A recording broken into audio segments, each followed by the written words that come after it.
time now to clear the air and to compound the tragedy of Trayvon Martin. It feels as though some people are now trying to do to him in death what George Zimmerman apparently did to him in life, attributing to this young man a character and a personality that they could not possibly know.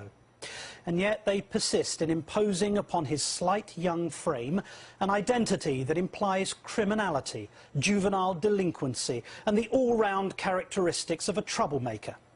This is not only deeply offensive to his family, but also a gross form of character assassination upon a child, a dead child. Stories are now being carefully fed to certain sections of the media that Trayvon was suspended from school after his bag was found to contain marijuana residue, that he once wrote graffiti on school grounds. Wow! That he was part of a stolen jewellery investigation on school grounds that resulted in no charges. And, to top it all, the greatest act of social criminality for a kid of colour, that he may have worn gold teeth. Wow, call the police.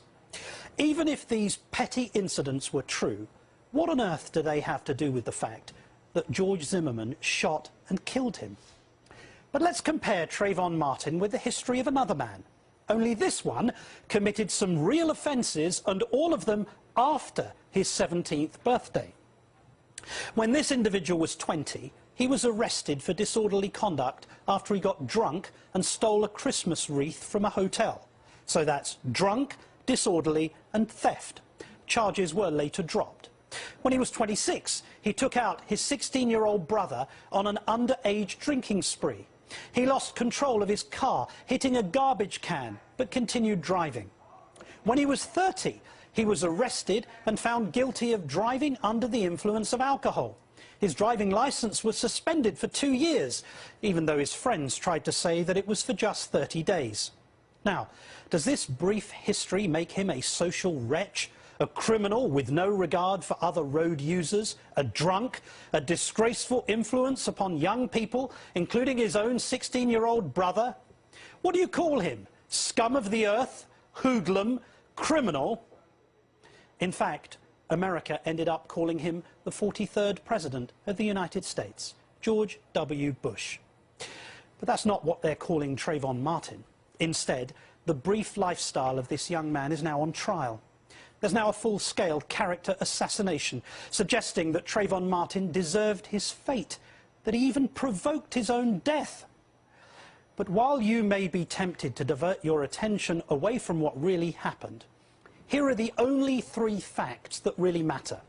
First, a man with a gun chose to pursue an unarmed teenager who'd done nothing wrong. Second, the man with the gun chose to initiate a confrontation with the teenager after he was advised not to. Third, as a result of the confrontation, the man with the gun shot the teenager to death. And when you focus on the facts, it's not the colour of his teeth that keep coming back to haunt you. It's the colour of his skin.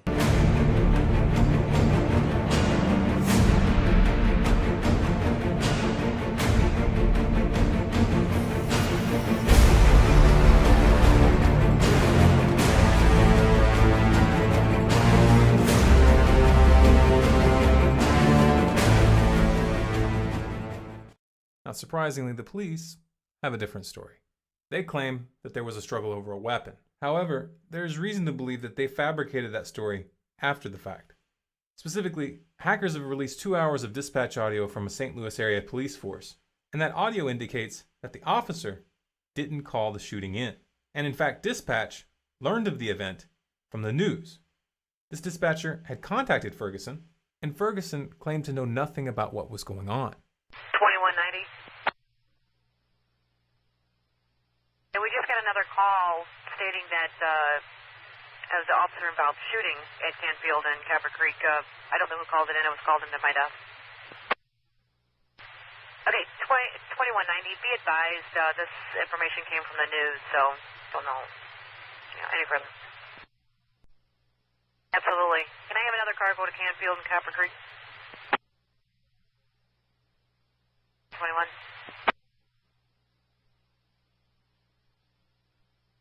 21 clear.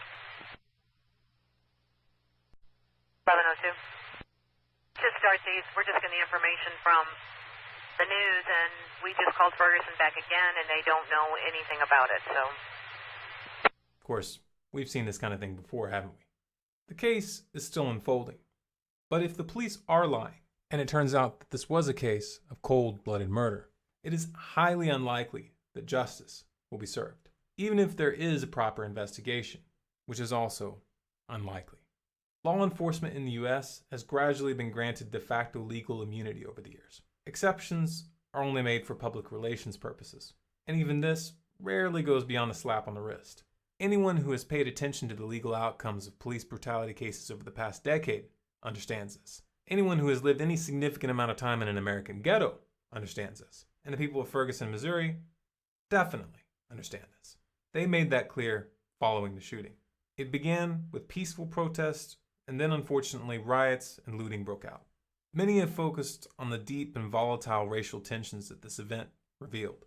It illustrated just how unstable the social fabric of America really is under the surface, and just how little it takes for appearances to get turned upside down.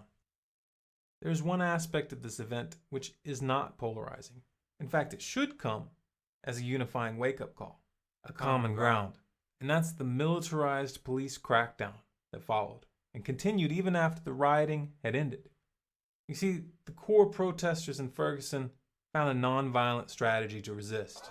They put their hands in the air, they face the police, and they shout in unison, "Hands up, don't shoot." Some accentuate this by even dropping to their knees while shouting.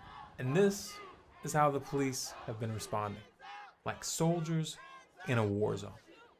This is a town of 21,000, and we're seeing local police decked out in full battle gear, pointing multiple automatic weapons at unarmed protesters who already have their hands up.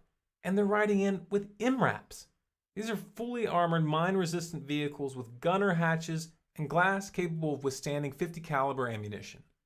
If you're okay with this, if this seems proportionate or normal to you, then we can assume that you're comfortable living under a police state. In which case, you're welcome to click away to some mind-numbing video about Minecraft or celebrity gossip. It's okay, go on. For the rest of you, those who find these images sobering, this problem goes way beyond Ferguson, Missouri. The militarization of the police that we see here is part of a pattern that's been developing for several years now in the United States. We saw this during the manhunt in the Boston bombing case, and there have been countless examples that never made national headlines. This didn't happen on accident. The militarization of the police has been orchestrated nationwide across countless jurisdictions, because those who control the US government want this. It's institutionalized at this point, and it's only going to get worse unless you, the American people, find a way to pull yourselves together and unify against this steadily advancing police state. This is just reality. You can either allow that reality to paralyze you, you can put your head in the sand, or you can convert that discomfort into a driving force. Your choice. And to you, the police, if that word still applies, look at yourself. Look what you've become. You still convince yourself that you represent the values of freedom and justice that your forefathers died for? Make no mistake, history will remember how you conducted yourselves in the twilight of this nation. And I can assure you that unless you radically change course, your descendants